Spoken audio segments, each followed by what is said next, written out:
September light comes cold over Orleans County, Vermont, and Harlan Voss is backing his old flatbed up to a milk house that has not held a cow in 9 years. In the woods behind the big orchards, down in the gully where the loaders push the drops, he has been shoveling bruised apples into barrels since first light. Culls. Windfalls. The soft, dented fruit nobody will put in a box. He hauls it home by the ton into a barn that stands empty except for rows of wooden barrels, and he tells no one why. Over at the Saturday market in Barton, the co-op men see his truck loaded with what looks like garbage fruit, and they laugh out loud. Del Farnsworth from the buying floor calls across the lot, "You feeding hogs, Harlan, or just cleaning up after us for free?" A cider mill buyer named Roy Pelkey shakes his head and says the old man has finally lost it. 2 years this goes on. 2 years of the whole market grinning at the widower who drives the back roads collecting rot. Then a state truck turns up the lane, and an inspector from the agriculture department steps out with a clipboard and a 30-day order to shut him down. And that is when the county starts asking the question that had been sitting in that milk house all along. What can a man make from a truckload of spoiled apples that stops the laughing and gets the whole county talking? To understand what Harlan Voss was building out there in the dark, you have to go back to the winter he buried his wife. If you have ever been told your idea was worthless, this story is for you. Subscribe and follow along, and tell us where you are watching from. The winter of 2019 came hard to Orleans County, and Harlan Voss buried his wife Ruth in the frozen hill above the orchard her father had planted. He was a dairyman, then no longer, the herd sold 2 years gone, the barn standing empty, and the bank 1 poor season from taking the place. After the last neighbor drove off, he sat at the kitchen table with 2 books in front of him. One was Ruth's recipe book, the pages soft and stained, her hand sloping across notes on canning and putting fruit up for the long dark. The other was his father's orchard ledger, 53 years of rows and yields and weather, all in pencil. He read them the way some men read scripture. An apple does not stop being sweet because it falls. He took a windfall from the bowl and cut it clean in 2, then drew the knife across his tongue. The same sugar sat there, bruised skin and all. A windfall carries the same sugar as the fruit lifted careful off a branch. Bruise it, dent it, let it lie in the wet grass, and that sugar sits there, patient, waiting for something to work on it. Ruth had known this.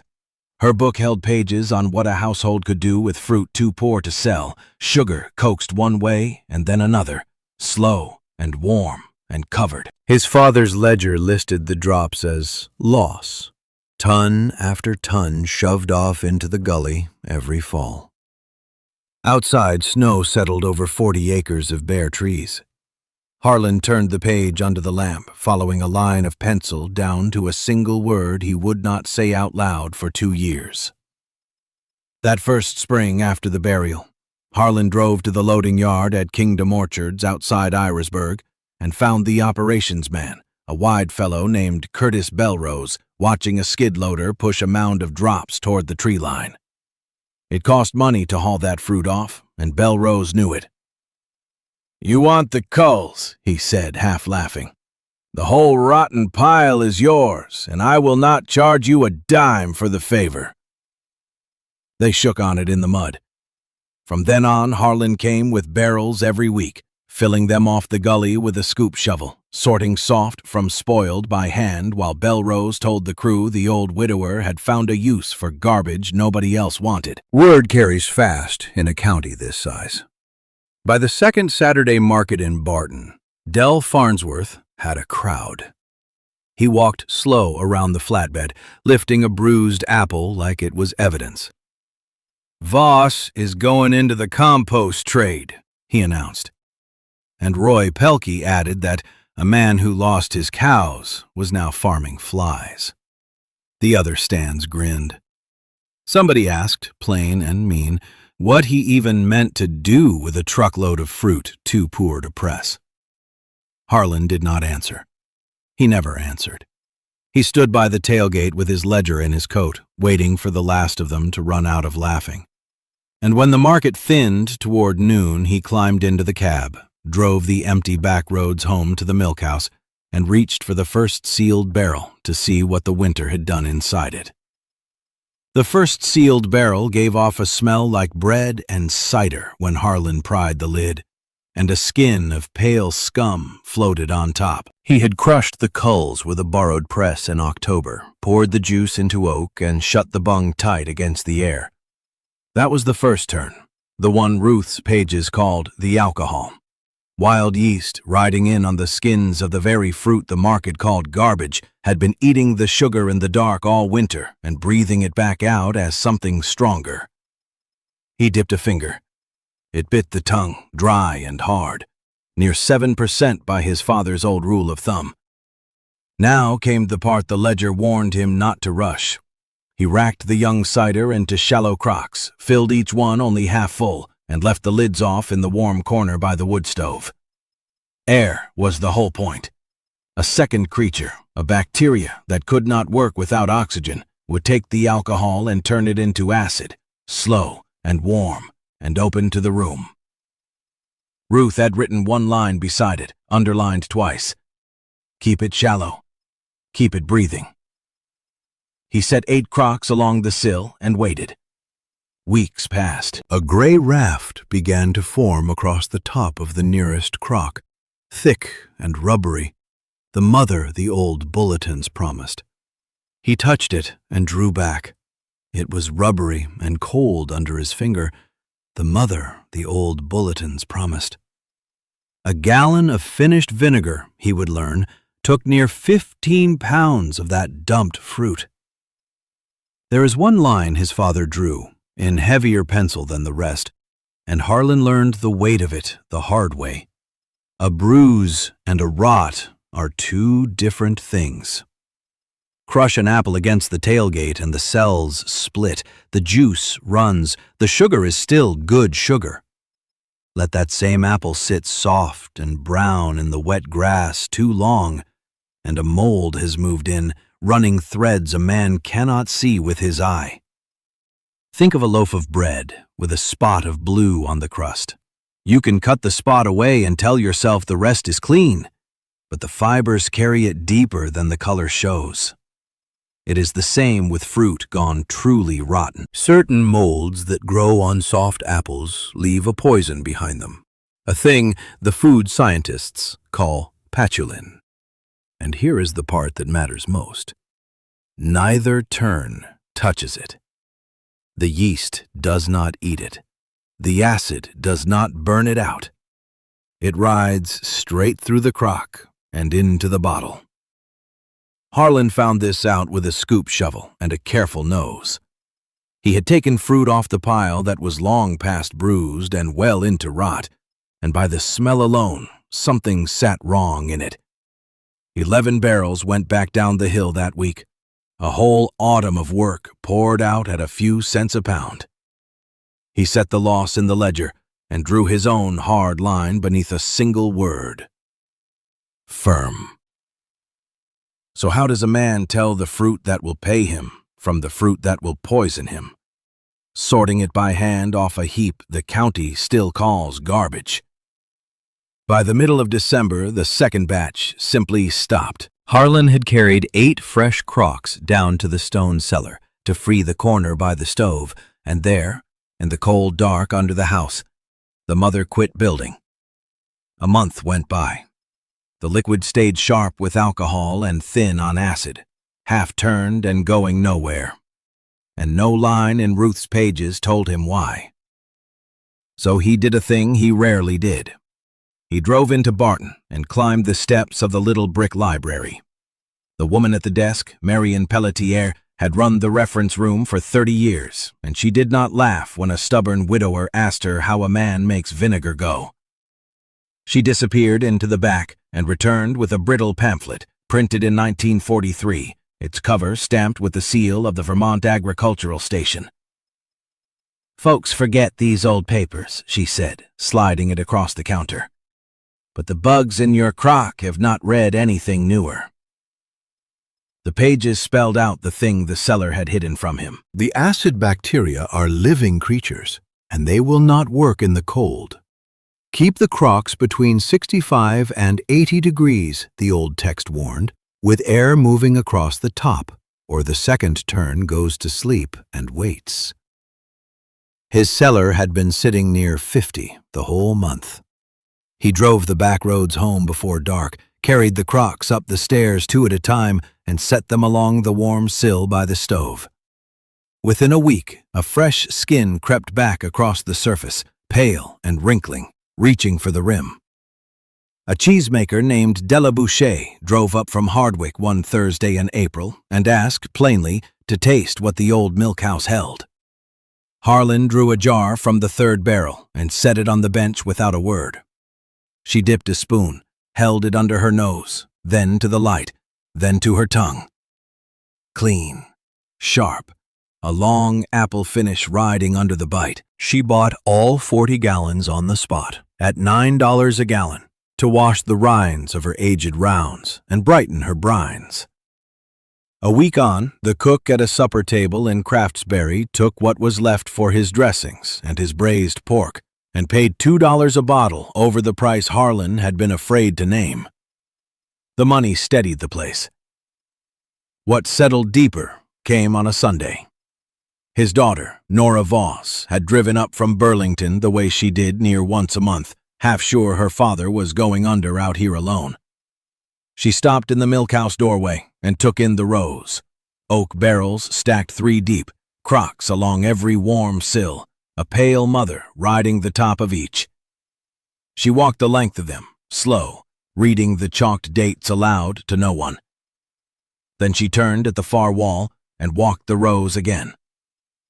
Whatever she had driven 3 hours to say to him, she left unsaid.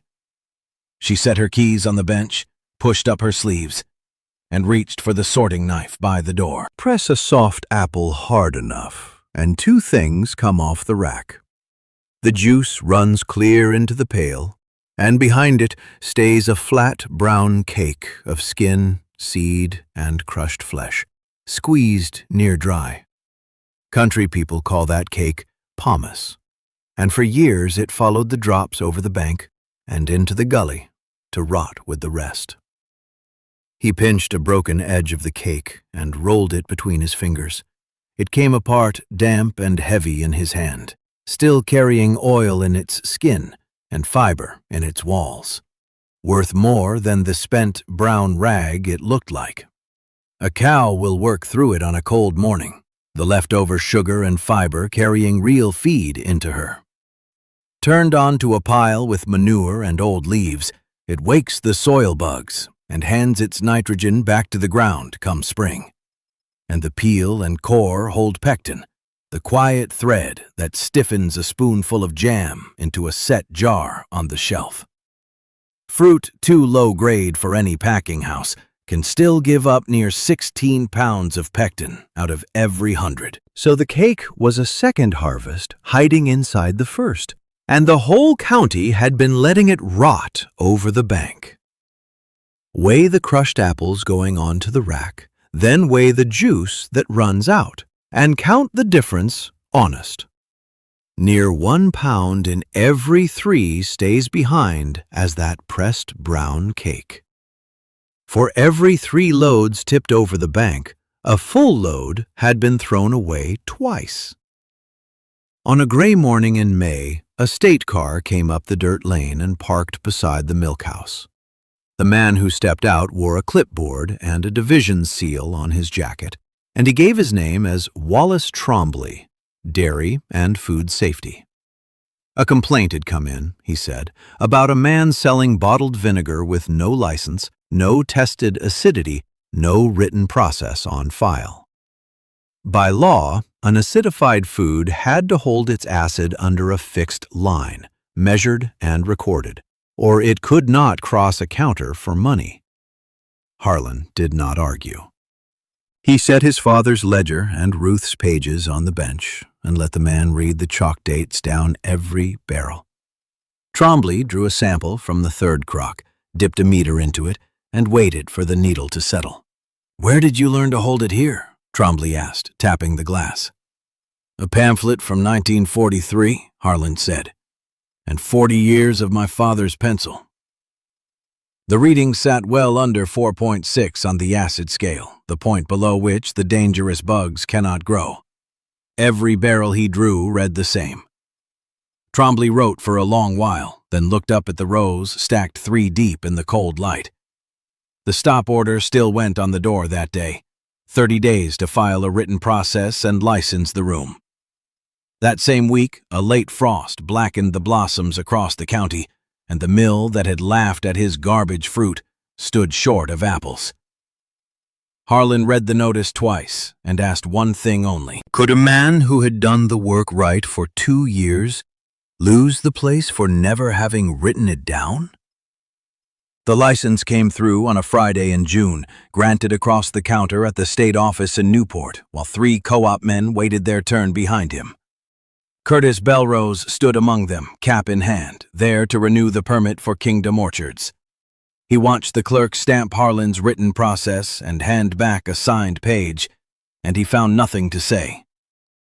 2 weeks on, a truck from the cider mill came up the dirt lane. The buyer, who had laughed loudest at the market, a heavy man named Gordon Leach, climbed down slow into the yard. The late frost had burned the county's blossoms black, and his tanks stood empty for the season. His tanks stood empty, and he needed fruit, needed the man he had laughed at to sell it to him. Harlan led him through the milkhouse, saying little, past the fogged glass and the sweet cellar damp, past the crocks riding their pale mothers along the warm sills. Leach read the chalked dates the way a man reads a bill he owes. They wrote it out at the bench before dark. The mill would ship its culls and its pressed pomace by the ton at 2 cents a pound under a signed hand. The garbage fruit had a price now, and the man who named it had once paid good money to bury it. Leach capped his pen, lifted his eyes to the rows, and slowly took the cap from his head. Drop a ripe apple on the grass, and it does not go poor. The bruise spreads brown under the skin, the flesh gives where it struck the ground, but the sweetness inside stays exactly where it sat on the branch. A knock does not drain sugar the way a cracked jug drains milk. The damage is a door, not a leak. Growers have a small glass tool for reading sweetness, a single drop of juice on the lens, a line of light through it, and a number comes up on a scale they call bricks. Pull 1 apple off the branch by hand and let another fall from the same limb into the weeds. Then read them both an hour apart. Bruising browns the skin and softens the corner. It does not spend the sugar, and sugar is the only thing the yeast is asking after. The little wild ferments riding on the fruit cannot see a box or a gully. They cannot tell a graded apple from a reject. They read one thing off the juice, the sweetness, and they set to work turning it. Think of a bank clerk counting coins spilled from a torn purse. The rip in the leather changes nothing in the count. So the fruit the orchards paid to bury carried the same worth into a barrel as the fruit they crated and shipped. Harlan knew it now to the pound, and one cold morning he walked out to the empty rows of the milkhouse, laid a fresh chalk line across the first clean stave, and began to work. Another September came, cold over Orleans County, and Harlan Voss backed the old flatbed up to the mill gate at Kingdom Orchards, the same gate where he had once begged for the drops other men shoved down the gully. This time the pomace was loaded for him by contract, and a young grower named Ellison Pike stood at the tailgate, hat in his hands, watching the bins come down. "They tell me a load like this used to cost you money to be rid of," Pike said. $40 a haul to push it in the gully, Harlan answered.